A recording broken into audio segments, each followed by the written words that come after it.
बहुत होगी।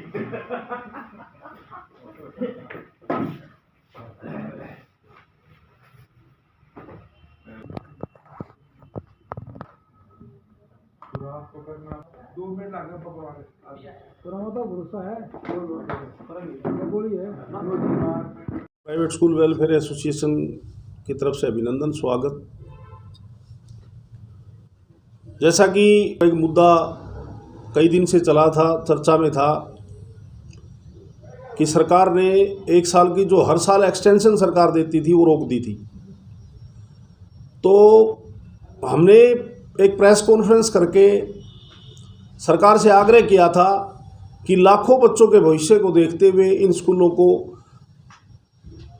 1 साल की मोहलत दी जाए और उसके बाद इनका कोई ना कोई स्थायी समाधान किया जाए। तो इस विषय को लेकर हम भारतीय जनता पार्टी के प्रदेश अध्यक्ष, हमारा शिष्टमंडल गुड़गांव में ओम प्रकाश जी धनखड़ से मिला और उन्होंने हमें आश्वस्त किया कि इन स्कूलों को 1 साल नहीं, इनका स्थायी समाधान हम करेंगे। तो अभी 4 दिन पहले शिक्षा मंत्री ने एक बैठक करी अधिकारियों के साथ, हमारे प्राइवेट स्कूलों के प्रतिनिधियों के साथ, और उसमें एक्सटेंशन की भी घोषणा कर दी और इस स्कूलों के स्थायी समाधान की भी घोषणा कर दी।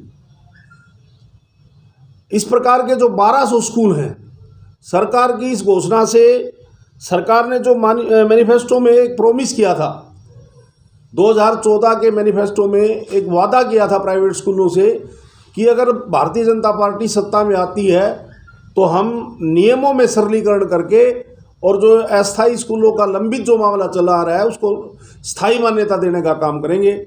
तो सरकार ने अभी इसकी घोषणा करी है।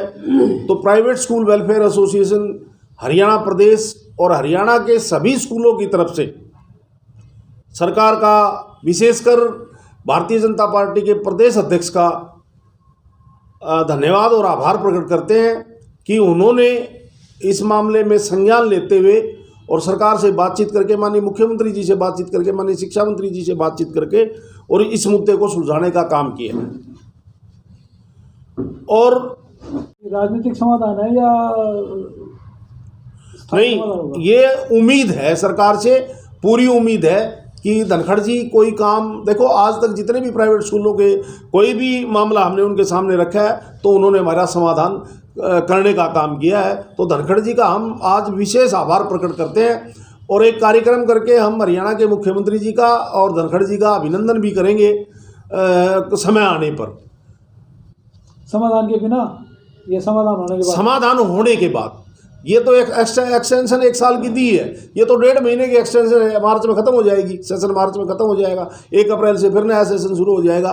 तो अप्रैल तक ये समाधान हो जाए, उसके बाद एक बड़ा अभिनंदन समारोह हम मुख्यमंत्री जी का करेंगे। हमारा और जो 1-2 विषय हमने रखे हैं, जैसे हमारे बसों का पैसेंजर टैक्स का मामला है, ये भी हमने मुख्यमंत्री जी के सामने रखा है। तो उम्मीद है कि ये भी, इसका भी समाधान, हमारा बसों का पैसेंजर टैक्स जो बच्चों के ऊपर लगाया गया है वो भी हटा दिया जाएगा।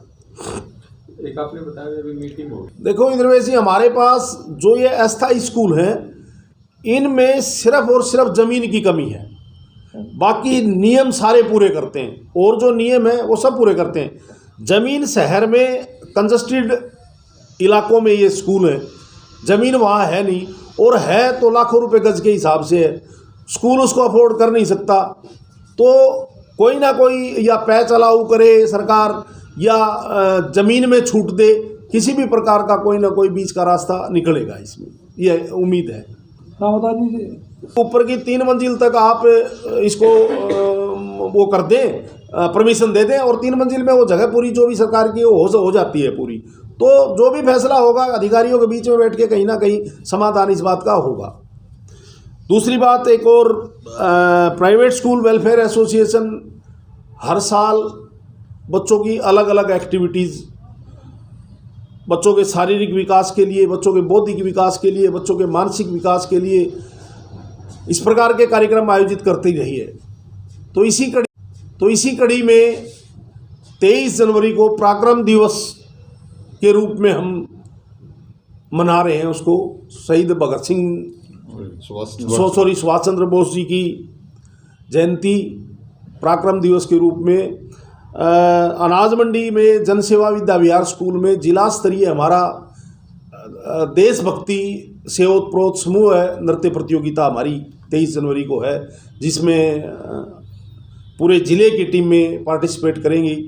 क्योंकि कोरोना काल के बाद हमने बच्चों के शारीरिक विकास के लिए हमने एक स्पोर्ट्स मीट भी बहुत बड़े लेवल पर पूरे हरियाणा प्रदेश लेवल पर करवाई थी, और ये इस प्रकार की कल्चरल एक्टिविटीज़ भी ताकि बच्चे का मानसिक विकास भी हो, बच्चे का बौद्धिक विकास भी हो। तो ये एक आयोजन जिला स्तर का हम 23 जनवरी को जनसेवा विद्या विहार नई अनाज मंडी में कर रहे हैं, जिसमें MP साहब बच्चों को पुरस्कार वितरण करेंगे और बोर्ड के chairman doctor VP Yadav ji हमारे अतिथि रहेंगे, और चौधरी बंसीलाल यूनिवर्सिटी की रजिस्ट्रार श्रीमती रितु सिंह जी भी हमारी अतिथि रहेंगी। और भी हमने इनवाइट किया है, हमने DC साहब से भी आग्रह किया है, क्योंकि बच्चों को आशीर्वाद देने के लिए ये छोटे छोटे बच्चे हैं, 26 जनवरी का टाइम है और देशभक्ति की प्रस्तुतियाँ ये बच्चे देंगे, तो उन बच्चों का हौसला बढ़ाने के लिए हमारे जितने भी शहर के अधिकारी हैं लगभग उस कार्यक्रम में पहुंचेंगे। और आपसे भी मेरा आग्रह है कि आप सभी साथी सादर आमंत्रित हैं।